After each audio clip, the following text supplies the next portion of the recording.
Hello दोस्तों, हमारे channel में आप सभी का हार्दिक हार्दिक स्वागत है। दोस्तों, बहुत बड़ा बिग अपडेट है। यानी मध्य प्रदेश फूड सेफ्टी का जो वैकेंसी आया है, उसमें वैकेंसी आते ही एक तो वैकेंसी 16 साल बाद आया है और उसके बाद ही विवाद शुरू हो गया है।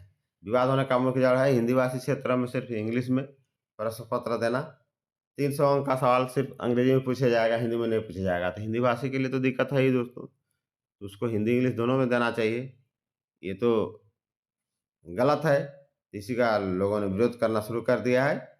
और एक तो 16 साल बाद आता है एग्ज़ाम, उसके बाद भी वो अब एक ही मीडियम में रखिएगा और वो भी हिंदी भाषा क्षेत्र में। तो चलिए हम लोग और डिटेल जानते हैं, वीडियो में अंत तक बने रहिए, नहीं तो चैनल को लाइक शेयर कीजिए। एमपीपीएससी की फूड सेफ्टी ऑफिसर भर्ती की परीक्षा स्कीम पर विवाद। 16 साल बाद हो रही भर्ती परीक्षा में 300 अंक के सवाल अंग्रेजी में, हिंदी वालों ने जताई आपत्ति। कहा यह हिंदी वाले छात्रों को बाहर करने की कोशिश। मध्य प्रदेश लोक सेवा आयोग एमपीपीएससी ने फूड सेफ्टी ऑफिसर भर्ती के लिए चयन प्रक्रिया शुरू कर दी है। एग्जाम स्कीम भी जारी हो गई है, लेकिन परीक्षा के माध्यम पर विवाद शुरू हो गया है। एमपीपीएससी ने इस भर्ती परीक्षा के सिलेबस के खंड ब के अंतर्गत विषय खाद्य विज्ञान एवं तकनीकी का माध्यम सिर्फ इंग्लिश रखा है। इसको लेकर हिंदी माध्यम के उम्मीदवार आपत्ति दर्ज करा रहे हैं। उनका कहना है कि यह भर्ती करीब 16 साल बाद आई है। इसमें भी हिंदी भाषी छात्रों को भर्ती से बाहर करने की कोशिश की गई है। उन्होंने पढ़ाई हिंदी माध्यम से की है, वे इस भर्ती के लिए अर्हता रखते हैं, लेकिन प्रश्न इंग्लिश में पूछे जाने के कारण हमें नुकसान होगा। इसलिए प्रश्न पत्रों का माध्यम दोनों भाषाओं में होना चाहिए। 120 पद के लिए भर्ती के आवेदन 28 मार्च से 27 अप्रैल तक जमा होगा। एग्जाम स्कीम चयन प्रक्रिया 500 नंबर की होगी।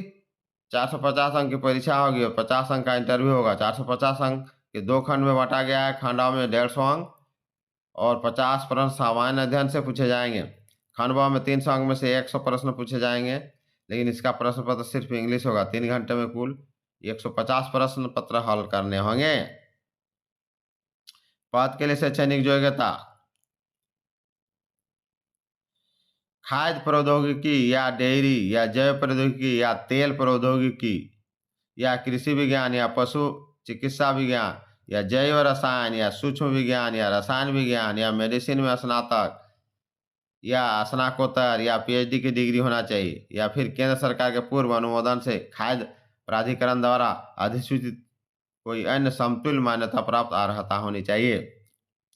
एग्जाम स्कीम अस्थायी समिति द्वारा बनाई जाती है। उन्होंने यह निर्णय किन तथ्यों को ध्यान में रखकर लिया, इस पर अभी कमेंट नहीं किया जा सकता। उम्मीदवारों की आपत्ति आयोग के संज्ञान में लाई जाएगी। यह भर्ती लंबे समय बाद आई है। Doctor Ravindra Panchbhai, OSD, MPPSC.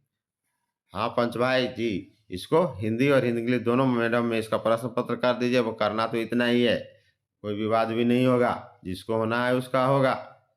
दोस्तों, 120 पदों की भर्ती होगा। देखिए इसी में कितना विवादी लोग करते हैं उल्टे सीधे करके। इसको फटाफट हिंदी इंग्लिश दोनों माध्यम में, एक तो हिंदी भाषी क्षेत्र है, प्रश्न पत्र दोनों माध्यम में करके ले लीजिए परीक्षा। जिसका होगा अपना राज करेगा। और नहीं तो दोस्तों, चैनल को लाइक शेयर कीजिए। जय हिंद, जय झारखंड।